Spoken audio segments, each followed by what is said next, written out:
The stars looked peaceful from the bridge of the Vaughn flagship.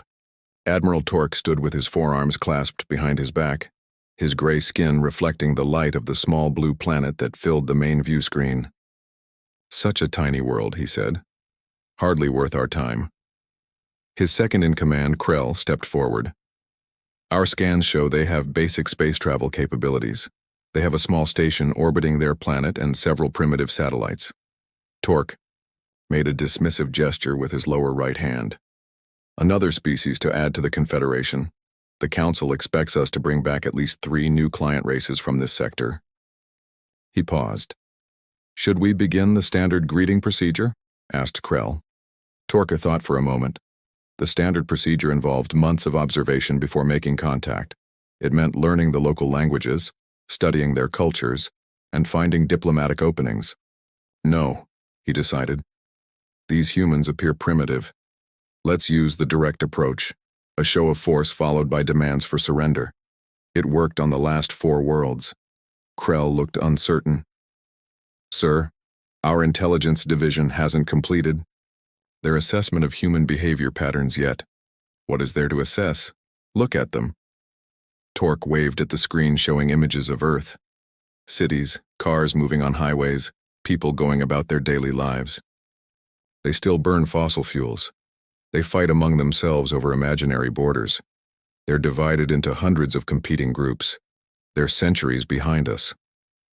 "As you wish, Admiral," said Krell, returning to his station. Torque smiled. This would be easy. The Vaughn had conquered dozens of worlds this way. Show power, demand surrender, install a puppet government, extract resources. Simple and effective.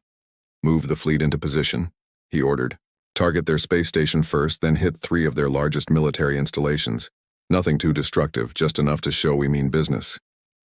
The massive Vaughn ships moved silently through space, approaching Earth with predatory precision. On Earth, at the United Nations emergency session in New York, chaos erupted. "They came out of nowhere," shouted the Secretary General, trying to restore order as representatives from 193 nations all tried to speak at once.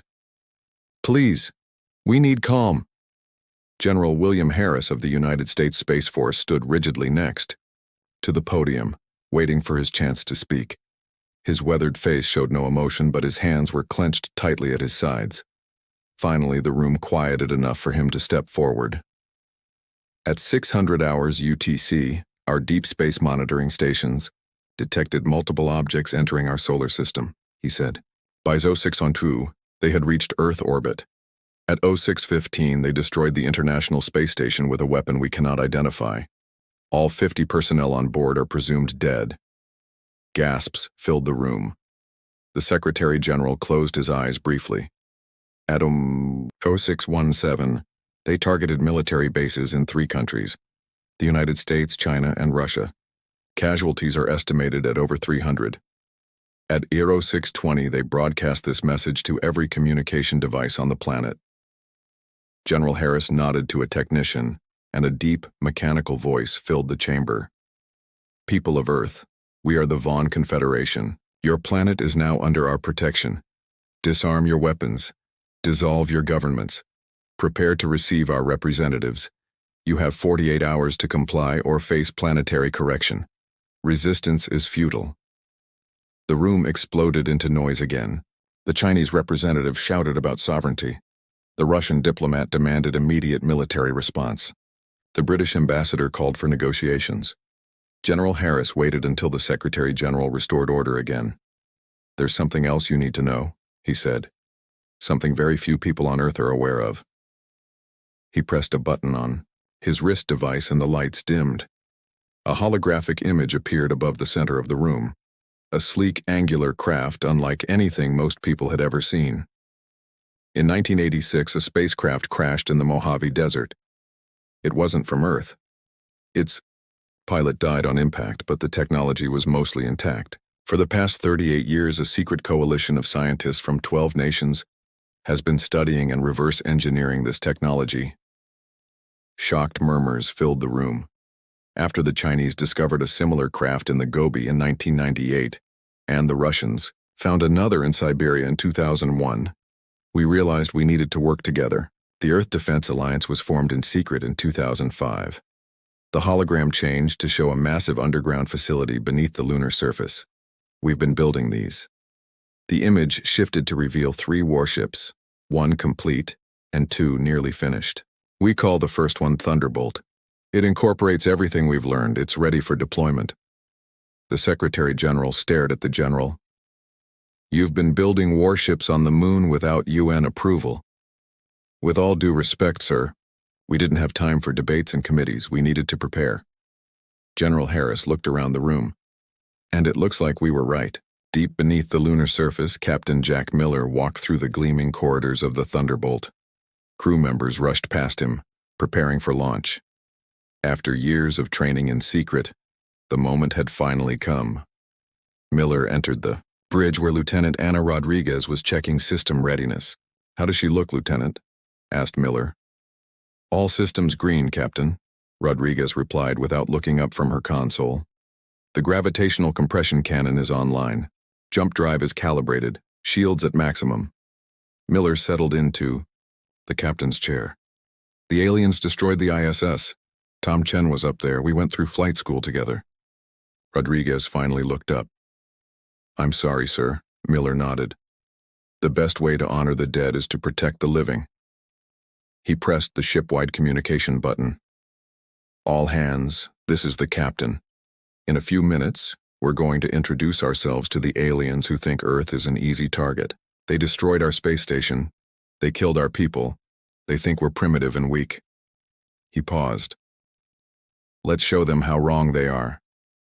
A cheer echoed through the ship. Back at the UN, representatives had moved from shock to action. The Secretary General had just called for a vote on a unified Earth response when the doors to the chamber burst open. A woman with short gray hair and intense eyes strode in, flanked by security. Director Helen Gray of the Earth Defense Alliance rarely appeared in public. The vote is unnecessary, she announced. The Thunderbolt launches in 20 minutes. I've come to brief you on what happens next. She walked to the podium as if she owned it. For decades, we've prepared for this moment. While you argued about borders and trade deals, we built what we needed to defend Earth. While you worried about election cycles, we looked to the stars and saw both promise and threat. Director Gray brought up her own holographic display showing the Vaughn fleet in Earth orbit. The Vaughn think they're dealing with a primitive species. They expect us to cower or fight among ourselves. She smiled coldly. We're about to surprise them. General Harris joined her at the podium. The Thunderbolt carries technology beyond what the Vaughn will expect from us. Our response to their ultimatum will be delivered personally by Captain Miller. What is our response? Asked the Secretary General. Director Gray's smile vanished. We're going to show them that humanity is not to be trifled with. After that, she looked around the room. We hope they're smart enough to run. Admiral Torque was enjoying a meal when Krell interrupted him. Admiral, the humans are broadcasting a response. Torque sighed. Let me guess. They're begging for more time, offering resources? No, sir, said Krell, looking confused. They sent a single message: you have made a grave mistake. Torque laughed. Bold words from a species about to become our servants. Any sign they're preparing their primitive weapons? No, sir, but our sensors detect something launching from behind their moon. Torque wiped his mouth and stood. Probably a desperate attempt at evacuating their leaders. Let's get back to the bridge and prepare for the next phase. As Torque walked confidently through his ship, he had no idea that Earth's response was already on its way, and it wasn't what he expected at all. Admiral Torque strolled onto the bridge of his flagship with the confidence of a conqueror. The main screen showed a single small ship emerging from behind Earth's moon. That's their response? Torque laughed. One tiny vessel? Krell studied his readouts with a frown. Sir, I'm detecting energy signatures that don't match any known human technology. Of course not, Torque said. They probably cobbled together whatever they could in desperation. He waved a dismissive hand. Send 3 interceptors to destroy it. Let's show them what happens to those who defy the Vaughn Confederation. Krell hesitated. Should we scan it more thoroughly first? Why waste time? It's just a human ship. Torque settled into his command chair. Let's get this over with so we can begin the occupation. 3 sleek Vaughn interceptors broke formation and moved toward the lone human vessel.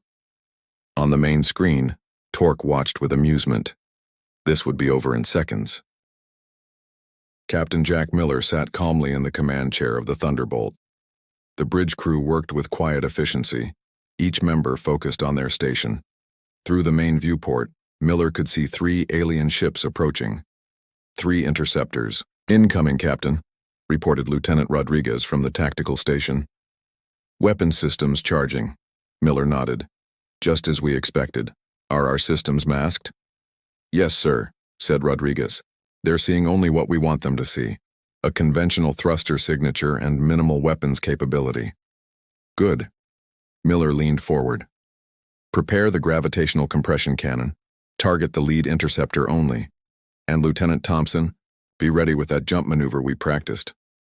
Ready, Captain, replied Thompson from the helm. Miller took a deep breath. Humanity's first real space battle was about to begin.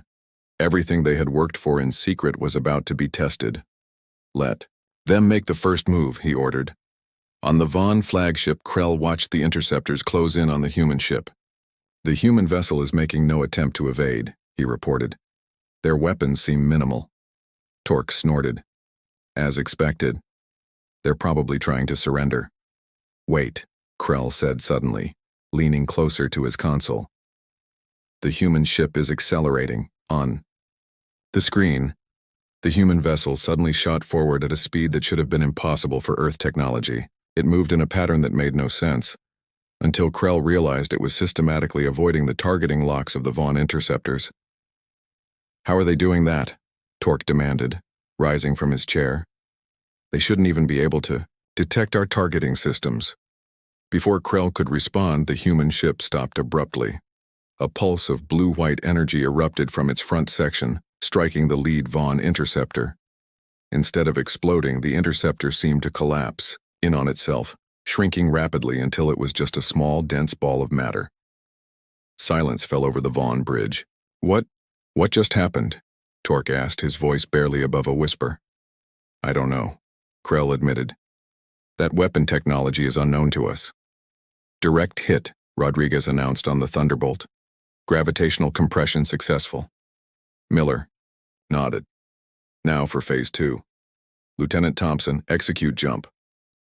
Jumping now, Captain, Thompson replied, her fingers dancing over her controls. The stars blurred around them as the Thunderbolt disappeared from its position, only to reappear behind. The 2 remaining Vaughn interceptors. Fire conventional missiles, Miller ordered. Full spread. Before the Vaughn ships could react to the Thunderbolt's impossible jump, multiple missiles streaked toward them. Both interceptors exploded in silent bursts of light and debris. Targets destroyed, Rodriguez reported. Miller stood up. Broadcast on all frequencies. Make sure the main Vaughn fleet can hear us. Rodriguez nodded. Opening the channel, Miller squared his shoulders. This is Captain Jack Miller of the Earth defense ship Thunderbolt. The destruction of your vessels was mercy compared to what comes next. You have 24 hours to leave our system. If any Vaughn ship remains after that time, we will consider it an act of continued aggression and respond accordingly. He signaled Rodriguez to cut the transmission. Now we wait, Miller said. Let's see how they respond to an unexpected setback. Admiral Torque couldn't believe what he had just witnessed. 3 of his best interceptors destroyed by a single human ship in less than a minute. It was impossible. It violated everything he knew about human technological capabilities. Send all data to the analysis team, he ordered. I want to know exactly what we're dealing with. Krell was already working. The human ship displayed technology that should be centuries beyond their development stage. That weapon compressed matter to near black hole density, and they have jump drive capability. Other officers on the bridge looked nervous. The Vaughn had encountered many species, but none had ever surprised them like this. It must be a fluke, Torque insisted. Perhaps they captured technology from another race. One ship doesn't change anything. We have a whole fleet. Admiral, One of the communication officers called out, "We're receiving transmissions from the planet. Multiple human governments are broadcasting the same message." "Show me," Torque commanded. The screen filled with the image of a stern-faced human female with gray hair. "I am Director Helen Gray of the Earth Defense Alliance. What you have witnessed is just one of our ships, the Thunderbolt. We have others. We have been preparing for this moment for decades. The choice is yours, Admiral Torque. Leave in peace or face destruction." Torque felt a chill. How did they know his name? In the United Nations chamber, representatives from Earth's nations watched the battle unfold on the large screens. Cheers erupted when the Thunderbolt destroyed the 3 alien vessels. Director Gray stood at the center of the room, her face showing no emotion. "The Thunderbolt performed exactly as expected," she announced. "But this is just the beginning. The Vaughn fleet consists of 27 ships. They will not retreat based on one defeat." "What happens next?" asked the Secretary General. General Harris stepped forward. "We reveal our full hand. The Valiant and the Defiant are nearly complete. We accelerate their preparation and launch within 20 hours. "And then?" the Russian representative asked. Director Gray's expression hardened. "Then we show the Vaughn Confederation that humanity is not to be conquered. We have studied their technology through the crashed ships. We improved upon it. We developed countermeasures." She turned to address all the representatives. "For decades, the most brilliant minds from all our nations worked in secret beneath the lunar surface. While Earth argued and fought over petty differences, the Alliance prepared for this day." "How did you keep this secret?" the Chinese representative demanded. Gray smiled slightly. "We didn't. Not completely. There have always been rumors, UFO sightings, conspiracy theories about government black projects. Sometimes the best place to hide a secret is in plain sight, surrounded by enough misinformation that the truth seems impossible." She pointed to the screen showing the Vaughn fleet. "Right now, Admiral Torque is deciding whether to retreat or attack with full force. He's proud, arrogant. He won't retreat after one defeat." "So we're still in danger," the Secretary General said. "Yes," Gray admitted. "But for the first time since they arrived, the Vaughn are afraid. They don't understand what just happened. They thought they knew everything about us. But they were wrong." General Harris nodded. "The greatest advantage in any conflict is surprise. We've achieved that. Now we need to press it before they recover." On the screen, the Thunderbolt moved to a position between Earth and the Vaughn fleet, a single ship facing an armada. "Captain Miller has his orders," Gray said. "The next move belongs to the Vaughn." As if on cue, the Vaughn fleet began to move. "Admiral." Torque paced the bridge of his flagship, his 4 hands clenched into fists. The main screen showed the human ship, the Thunderbolt, hovering between his fleet and the blue planet. One small vessel defying an armada. "This is unacceptable," he growled. "One lucky victory does not change the outcome. We are the Vaughn Confederation. We have conquered dozens of worlds." Krell approached cautiously. "Admiral, the analysis team has completed their initial report on the human vessel." "And?" Torque demanded. "The technology they displayed, it's not stolen or accidental, it's purposeful. The gravitational weapon appears to be of their own design. It's more advanced than our own compression technology." Torque slammed a fist onto a nearby console. "Impossible. They were burning fossil fuels just a century ago." "There's more," Krell continued. "We've been monitoring their communications and entertainment broadcasts for years, but we may have misunderstood something important." He brought up images on a smaller screen, scenes from human movies and television shows, aliens invading Earth, humans fighting back, stories of first contact gone wrong. "They've been imagining scenarios like this for generations," Krell explained. "Their entertainment is filled with stories about defending against alien invasions." "Fiction," Torque dismissed. "Fantasies, perhaps," Krell agreed. "But it means they've been psychologically preparing for this moment for a very long time." Torque considered this, then his expression hardened. "It changes nothing. Prepare the fleet for a full attack. Target their major population centers.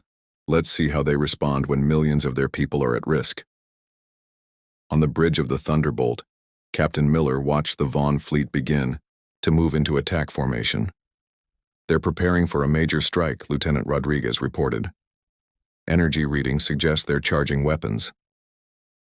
Miller nodded. Just as we expected, are our stealth drones in position? Yes, sir, Rodriguez replied. All 20 drones are attached to their ships, including the flagship. We have full access to their targeting systems and shield frequencies. And our friends? Rodriguez smiled. The Valiant and the Defiant are ready. They've completed final checks and are waiting for your signal. Miller took a deep breath. It's time to show the Vaughn what they're really dealing with. Open a channel to Admiral Torque's ship. On the main screen, the alien admiral's face appeared. His gray skin had a purple tinge that Miller's team had identified as a sign of anger in the Vaughn species.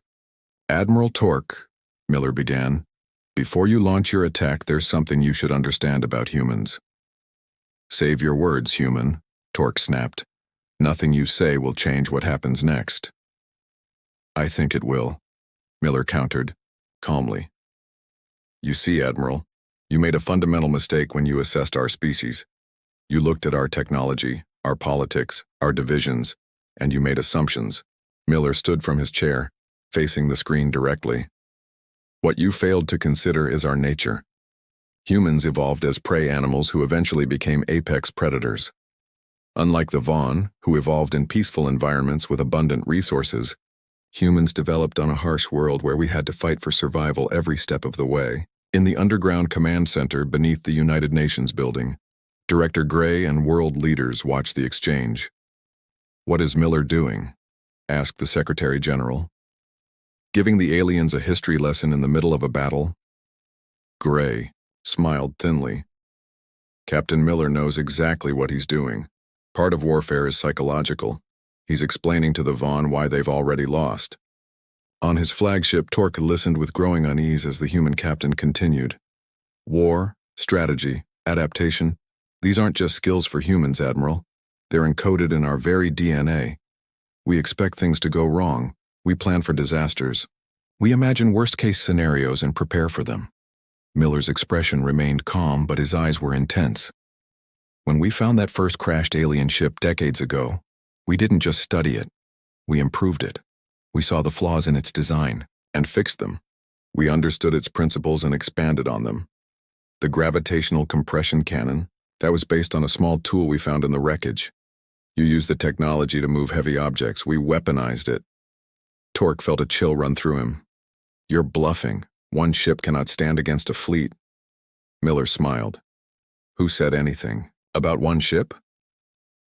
At that moment, on the dark side of the moon, massive bay doors opened in the secret facility.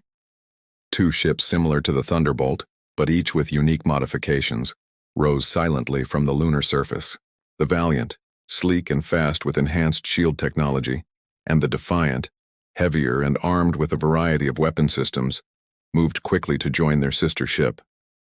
Back on the Thunderbolt, Miller continued his explanation to Torque. When you launched your attack, your weapons targeted our space station and military bases. But humanity's real strength wasn't there. It was hidden, preparing, waiting for a moment like this. Miller nodded to Rodriguez, who pressed a series of commands on her console.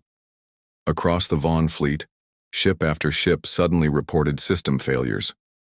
Targeting computers went offline. Shield generators reset to minimum power.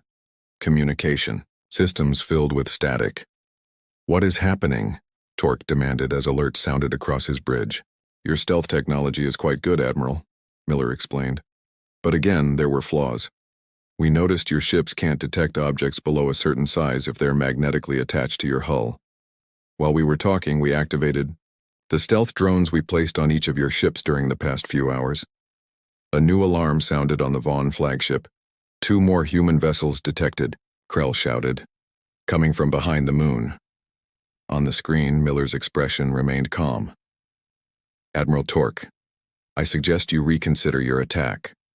Your weapons are temporarily disabled, your shields are at minimum power, and now you're outnumbered by ships with superior technology. In the United Nations Command Center, cheers erupted as the Valiant and the Defiant appeared on the screens, flanking the Thunderbolt in a perfect attack formation. Director Gray remained silent, watching the Vaughn fleet formation falter as ship after ship reported systems failures. "Is this victory?" the Chinese representative asked quietly. "Not yet," Gray replied. "The Vaughns still outnumber us, but we've shown them something they didn't expect, that humans aren't easy prey." On his flagship, Admiral Torque stared at the 3 human warships now facing his fleet. His tactical advantage was gone. The easy conquest he had promised the Confederation Council now seemed impossible. "How?" he whispered. "How did they advance so quickly?"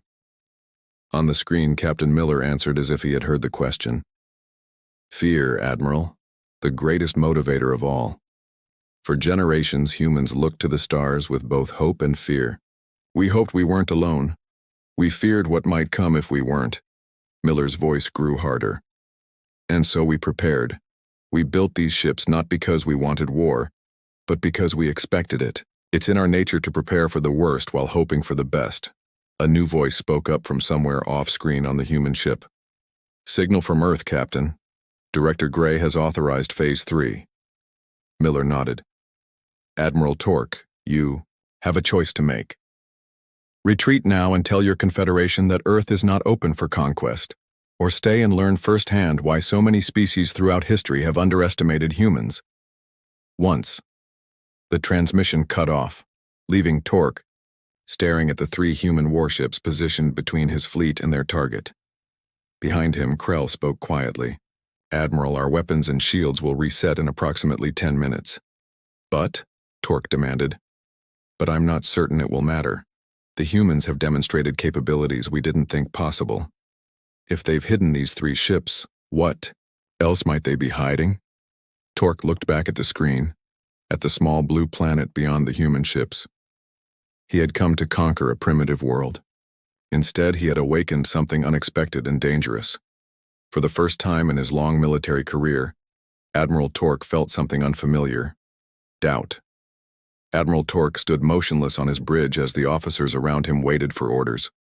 The 3 human warships maintained their position between the Vaughn fleet and Earth. Minutes ticked by as ship systems slowly came back online. Finally, Torque made his decision. "Order the fleet to fall back to the edge of the solar system," he commanded. "We will regroup and reassess." Krell looked shocked. "Admiral, retreat? The Confederation has never—" "This is not retreat," Torque snapped.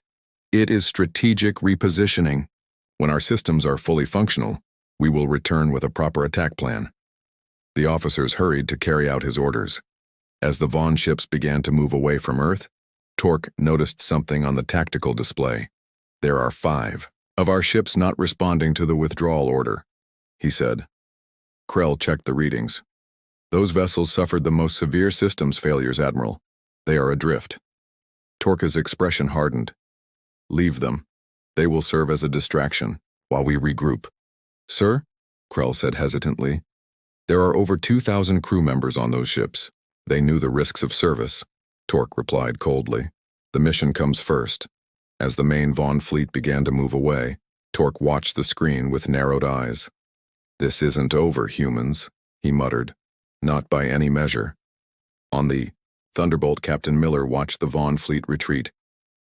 "They're abandoning 5 of their ships," Rodriguez reported.